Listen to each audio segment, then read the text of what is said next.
یہ نعمتوں کا وظیفہ بتایا، نعمتوں کی ڈیوٹی بتائی کہ نعمت جس کو ملے وہ اپنے آخرت بناوے، یہ اس لیے نعمت دی ہے، یہ ہدایت دی تھی کہ اپنے آخرت بنانا، اپنا حصہ مت بھول جانا، نہیں تو نعمت میں لگا رہے گا اور نعمت سے جو کچھ حاصل کرنا تھا آخرت بنانا تھی وہ بھول گیا، کیونکہ جو آخرت کو بھول جاتا، اللہ کو بھول جاتا ہے تو اللہ اس کو سزا دیتے ہیں، جو اللہ تعالیٰ کو بھول جاتا ہے اللہ اس کو سزا دیتے ہیں۔ کیا سزا دیتے ہیں؟ سزا یہ دیتے ہیں کہ وہ جس طرح اللہ کو بھول گیا ہے اپنے آپ کو بھی بھول جائے گا، اپنے آپ کو بھول جائے گا کہ مجھے کیوں پیدا کیا تھا، مجھے کیا کرنا ہے، میری کیا روش ہونی چاہیے، مجھے کہاں جانا ہے، یہ اپنے آپ کو بھولا ہوا، جیسے نشے والا ہو جاتا ہے، نشے والا اپنے آپ کو بھول جاتا ہے۔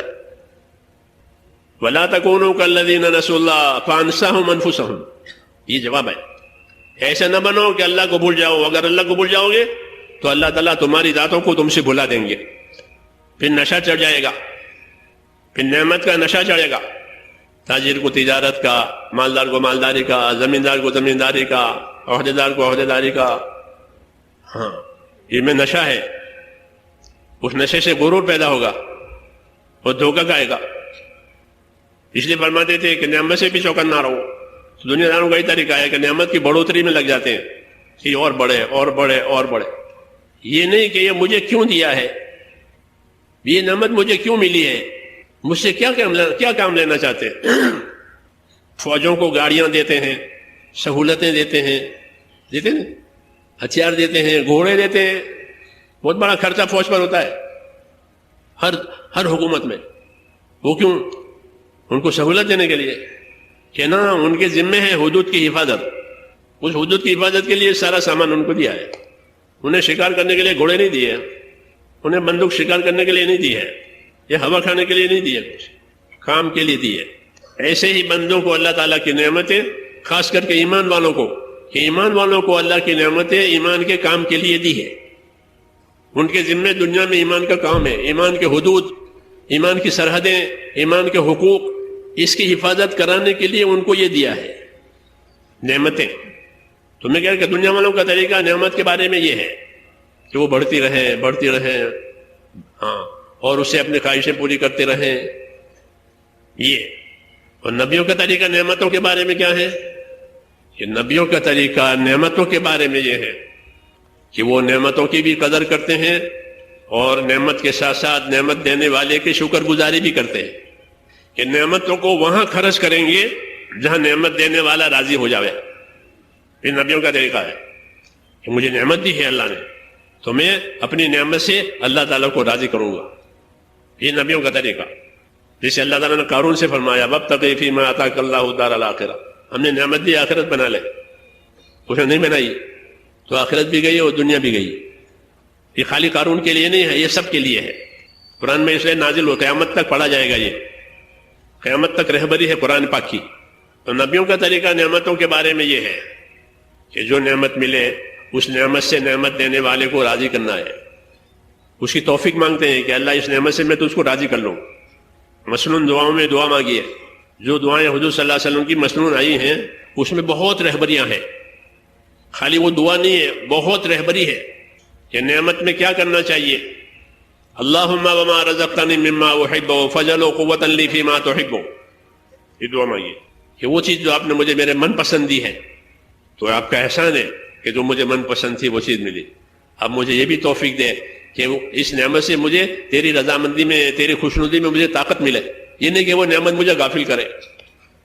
تو نبیوں کا طریقہ ہم کو سکھایا ہے کیا کہ نعمتوں میں شکر گزار بنو اور نعمت دینے والے کا حق ادا کرو۔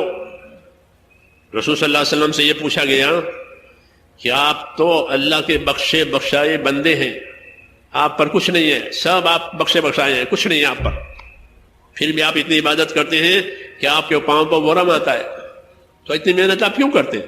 آپ تو بخشے بخشائے بندے ہیں، معزز بندے اللہ کے۔ تو کیا جواب دیا؟ یہ جواب دیا کہ افلا اکون عبدا شکورا، تو کیا میں اللہ کا شکر گزار بندہ نہ بنوں؟ جب اس نے مجھ کو اتنی عزت دی ہے کہ مجھے بخشا بخشایا بنا دیا تو میں اس کا شکر گزار بندہ بنوں گا۔ اس لیے یہ عبادت شکر گزاری میں ہو رہی ہے کہ نعمت دینے والے کا حق ہے اس لیے اعلیٰ درجے کی اطاعت یہی کہی جاتی ہے، علماء نے لکھا ہے اعلیٰ درجے کی اطاعت کہ شکر گزاری کے ذہن سے کریں کہ اللہ نے مجھے نعمت دی ہے، اس نعمت سے میں وہ کام کروں گا کہ میرا اللہ مجھ سے راضی ہو جاوے۔ یہ شکر گزار بندے ہیں، یہ ان کا مخصوص ثواب ہے، ان کا مخصوص ثواب ہے کہ اللہ کے نعمتوں پر شکر گزار ہے، کہ مال کو وہاں خرچ کرتے ہیں جہاں اللہ تعالیٰ کا حق ہے۔ یہ شکر ہے کہ مال کہاں خرچ ہوگا؟ کہ مال وہاں خرچ ہوگا جہاں اللہ تعالیٰ کا حق ہے، یا جہاں اللہ نے کسی کا حق بتایا ہے کہ مال وہاں خرچ ہوگا۔ یہ کیا؟ یہ شکر گزاری ہے۔ خوش خوش اپنے مال کو خوش خوش۔ ایک صحابی کے پاس حضور صلی اللہ علیہ وسلم کا آدمی آیا کہ آپ کے پاس مال ہے، جانور ہوتے تھے ان کے پاس، اونٹ، بکریاں، یہ عرب کا مال ہوتا تھا۔ جیسے اب تو پیٹرول ہے، سونا ہے، وہ پیٹرول سونا اس وقت نہیں تھا۔ لوگوں کا مال ان کے مویشی اور جانور ہوتے تھے۔ مال العرب یا الماشیہ یہ کہا جاتا تھا کہ عرب کا مال کہ ان کے جانور ہیں۔ ہزاروں بکریاں ہوتی تھی، آج بھی ہے۔ آپ یمن میں جائیں گے، شام میں جائیں گے، ہزاروں بکریوں کا مالک ہے، یہ ان کا مال ہے۔ سینکڑوں اونٹ ہیں، جنگل میں چرتے ہیں اور ان کے بچے کچے ہوتے ہیں، بڑھتے رہتے ہیں، تو ان پر زکوٰۃ آتی ہے، جانوروں کی زکوٰۃ، جیسے سونے چاندی کی زکوٰۃ ہے۔ اب تو لوگ زکوٰۃ بھی پوری نہیں دیتے۔ ہاں، زکوٰۃ پوری نہیں دیتے مسلمان۔ اگر مسلمان اپنی زکوٰۃ پوری ہر مالدار نکالے تو غریبوں کی غریبی دور ہو جائے، پھر غریبی کا مسئلہ نہ رہے۔ غریبوں کی غربت کے لیے جتنی حاجت تھی اتنی حاجت اللہ نے واجب کی ہے۔ ہاں، اتنی حاجت اللہ نے واجب کی ہے، لیکن پوری زکوٰۃ نہیں دیتے۔ حضور صلی اللہ علیہ وسلم زکوٰۃ دینے کی دعوت دیتے تھے، اس لیے خالی دعوت 5 کاموں کی مت سمجھو۔ 5 کام، یہ 5 کام تو الف با تا ہے۔ ہاں، یہ تو الف با تا پرائمری، آگے ہے فائنل۔ یہ تو ابتدا لوگوں میں رغبت پیدا کرنے کے لیے، آخرت کی فکر پیدا کرنے کے لیے ہے، آگے ہے دین پورا۔ تو ساتھی بھی دھوکے میں نہ رہے کہ دعوت کمانا کہ اپنے دین کو اپنے عمل میں لانا اور دنیا میں پھیلانا، اور دین اعمال کے مجموعے کا نام ہے۔ اس میں عبادات بھی ہے، اس میں مالیات بھی ہے، سب چیزیں ہیں اس میں، وہ زندگی میں لانا ہے، خالی پھرنا نہیں ہے۔ پھرنا بھی اسی لیے ہے کہ بات سمجھ میں آوے، بات کا یقین آوے، خوف آوے، تاکہ صحیح کام کرے۔ اس لیے اس کو آخری نہیں سمجھنا کہ فائنل ہے، کہ یہ تو مولانا اجاز فرماتے تھے کہ ہمارے قافلوں کی نقل و حرکت یہ تو ہمارے کام کے الف با تا ہیں، یہ فرماتے تھے۔ اس لیے اس کو آخری مت سمجھنا۔ اور بہت سے فرائض باقی ہیں، اگر وہ پورے نہیں ہوئے تو اس کا جواب دینا پڑے گا، چاہے جماعت والا ہو یا بے جماعت والا ہو۔ اللہ کی رشتہ داری کسی سے نہیں ہے۔ مولانا الیاس صاحب یہ فرماتے تھے کہ میری تمنا ہے کہ ہر مسلمان جو مالدار ہے اپنی زکوٰۃ پوری علماء سے پوچھ کر ادا کرے، کتنے مالوں میں زکوٰۃ ہے، کتنی زکوٰۃ ہے، کب ہے، کس کو دینا ہے۔ لیکن زکوٰۃ کا شوق نہیں ہے، زکوٰۃ کا جذبہ نہیں ہے۔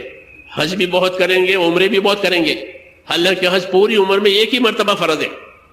حج کتنی مرتبہ فرض ہے؟ کیوں بھائی؟ حج ایک ہی مرتبہ، اور زکوٰۃ ہر سال فرض ہے، ہر سال۔ تو نفل حج ہوں گے اور فرض زکوٰۃ ادا نہیں ہوتی۔ یہ جذبے کا نام دین، جذبے کا نام دین نہیں، طریقے کا نام دین۔ حج کا جذبہ ہے، عمرے کا جذبہ ہے تو ٹھیک ہے، لیکن وہ جو فرائض باقی رہ جاتے ہیں اس کا کیا ہوگا؟ وہ تو اللہ کا حق ہے، اور مسکینوں کا بھی حق ہے، وہ حق تو مارا گیا، عورتوں پر بھی مردوں پر بھی۔ وہ کتنی لائنوں کے مالوں کی زکوٰۃ ہے وہ علماء سے پوچھو۔ خالی کیش پر زکوٰۃ نہیں ہے کہ بھئی کیش کی زکوٰۃ دے دی، یا کوئی چندے والے آئے تو اس کو دے دیا۔ یہ بھی غلطی ہے کہ اپنی زکوٰۃ کو، اپنے صدقے کو غریب کی ضرورت سمجھتے ہیں۔ غریب کی ضرورت نہیں ہے، آپ کی ضرورت ہے۔ غریب کی ضرورت نہیں ہے تو کس کی ضرورت ہے؟ کہ مالدار کی ضرورت ہے۔ جیسے دھوبی سے کپڑے دھلواتے ہو، دھوبی کی ضرورت نہیں ہے، آپ کی ضرورت ہے۔ دھوبی سے کپڑے دھلواتے ہیں نا، تو دھوبی کی مدد کے لیے دھلواتے ہو، تو کس کے لیے؟ اپنے لیے، ہمارے کپڑے پاک ہوں گے۔ اس طرح وہ مال پاک ہو جائے گا جس میں سے زکوٰۃ نکلی، نہیں تو وہ مال ناپاک ہے، اس میں میل ہے، لوگوں کا حق ہے اندر، وہ کھا جاتے ہیں زکوٰۃ نہ دینے کی وجہ سے، اسے کھا جائیں گے۔ یہ حق ہے اللہ کا۔ تو عمروں کا شوق، حجوں کا شوق ٹھیک ہے، لیکن ذمہ داری پوری نہیں ہوگی۔ شوق پورا ہوگا، ثواب ملے گا، میں اسے انکار نہیں کرتا، لیکن زکوٰۃ نہیں دی ہے تو کہ اس کا بڑا عذاب ہے. ہاں پائی پائی کی زکوٰۃ ایسی واجب ہے جیسے 4 فرض ہے تو ہر رکعت فرض ہے. یہ نہیں کہ 3 رکعت پڑھ لی ایک رہ گئی تو 4 بھی نہیں ہوئی. زور کی 4 میں سے 3 پڑھے ایک چھوٹ گئی تو 4 بھی نہیں ہوئی. ہاں کہ مال کی نعمت ہے کہ اس میں حق ہے. ایمان تازہ ہوتا ہے تو اس حق کو خوشی خوشی ادا کرے گا. خوشی خوشی. کیوں کہ اللہ نے مجھے مالدار بنایا. اللہ غریب بناتا تو دوسروں کی زکوٰۃ کھانی پڑتی, دوسروں کا صدقہ کھانا پڑتا, دوسروں کی خیرات کھاتا. آج اللہ نے میری حالت اچھی کر دی اور مجھے مالدار بنا دیا تو میں اللہ کا حق ادا کروں. یہ خوش دلی سے زکوٰۃ دے. یہ کہا گیا خوش دلی سے زکوٰۃ دے. تو صحابی کے پاس زکوٰۃ وصول کرنے والا آدمی آیا کہ آپ کے جانوروں میں زکوٰۃ واجب ہے. کہ کتنی؟ تو انہوں نے ایک عمر کا جانور بتایا کہ اتنی عمر کا جانور, اتنی عمر کا اونٹ آپ دیں گے. اونٹوں کی زکوٰۃ کا حساب ہے خاص کتابوں میں. تو انہوں نے اونٹوں کی زکوٰۃ کا حساب بتایا کہ اتنی عمر کا اونٹ آپ کے ذمہ واجب ہے, وہ آپ ادا کر دو. تو وہ صحابی کہہ رہے ہیں کہ جس عمر کا اونٹ آپ مجھے بتا رہے ہیں وہ تو چھوٹی عمر کا ہوگا, وہ کیا کام دے گا. میری رائے ہے کہ اچھی عمر کی اونٹنی لے جائیے. آج مجھے اللہ نے زکوٰۃ ادا کرنے کا موقع دیا ہے. حضور صلی اللہ علیہ وسلم مجھ سے زکوٰۃ وصول کر کے اپنے پاس تو رکھیں گے نہیں, کسی غریب کو دیں گے. تو اگر آپ اچھی عمر کی اونٹنی لے جاؤ گے تو وہ دودھ بھی دے گی, غریب کے بچے کھائیں گے اور سواری کا کام بھی دے گی. تو غریب کا کام ہو جائے گا سفر میں بھی اور حضر میں بھی. کہ گھر پر ہوگا تو دودھ پیے گا, سفر پیش آئے گا تو وہ سواری کرے گا. اس لیے بڑی عمر کے لے جاؤ, یہ تو چھوٹا ہے اسے پالنا پڑے گا. یہ کہہ رہے ہیں جتنا واجب ہے اس سے زیادہ, چونکہ شریعت ہے. انہوں نے کہا کہ فرض میں زیادتی نہیں ہوتی, جتنا واجب ہے وہی کیا جائے گا. جب مغرب کی 3 ہے تو 3 رکعت پڑ جائے گی, چوتھی نہیں. فجر کی 2 ہے تو 2 ہی پڑ جائے گی, تیسری نہیں. اس لیے جو واجب ہے میں اسے زیادہ نہیں لے سکتا, یہ فرض ہے.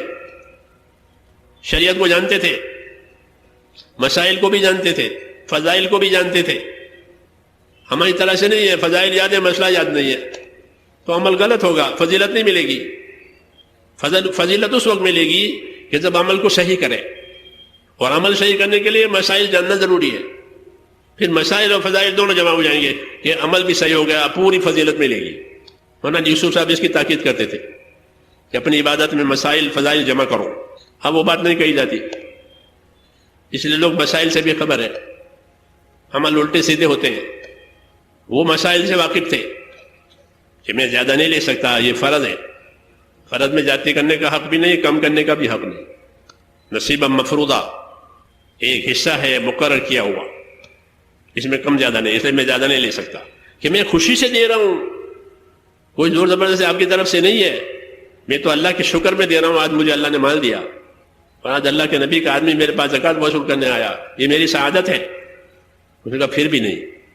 اگر آپ کو اصرار ہے تو رسول صلی اللہ علیہ وسلم کا قیام یہاں قریب میں ہے, وہاں چلو, وہیں مسئلہ رکھو. اگر حضور منظور فرمائے تو مجھے کوئی اعتراض نہیں, ورنہ مجھے زیادہ لینے کا حق نہیں ہے.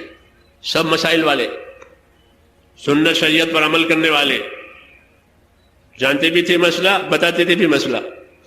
تو دونوں گئے, جا کر پورا ماجرا عرض کیا کہ یہ ہوا. حضور صلی اللہ علیہ وسلم نے وہی بات فرمائی کہ آپ کے اوپر فرض تو یہی ہے. کیوں کہ نبی کو بھی فرض گھٹانے بڑھانے کا حق نہیں ہے, وہ تو اللہ کی طرف سے آتا ہے. آپ نے فرمایا کہ فرض تو یہی ہے, اس سے زیادہ نہیں, کہ میں خوشی سے پیش کرتا ہوں. تو فرمایا ٹھیک ہے ہم قبول کرتے ہیں, مگر یاد رکھو فرض وہی ہے جو بتایا ہے. تمہارے اخلاص کی وجہ سے ہم اس کو قبول کر لیتے ہیں. آپ نے قبول فرمایا اور دعا دی. یہ مخلص کہلاتے ہیں اپنے مال میں, اپنے نعمتوں میں. یہ ایمان کی بات ہے کہ ایمان تیار ہوتا ہے تو اپنی ذمہ داری پوری کرنا خوشی خوشی, کہ اللہ نے مجھے موقع دیا ہے. تو یہ نبیوں والا طریقہ ہے کہ اپنی نعمتوں میں نعمت دینے والے کا حق ادا کرنا, اور خوشی خوشی کہ مجھ کو اللہ نے موقع دیا ہے. تو حضور صلی اللہ علیہ وسلم برا ماننے والی نماز پڑھ رہے ہیں, شکر میں پڑھ رہے ہیں کہ مجھے بخشا بخشا بنایا اللہ نے, اس لیے اب اس کی عبادت ایسے کروں گا کہ وہ مجھ سے راضی ہو جائے. داؤد علیہ السلام کو بادشاہ بنایا اللہ نے.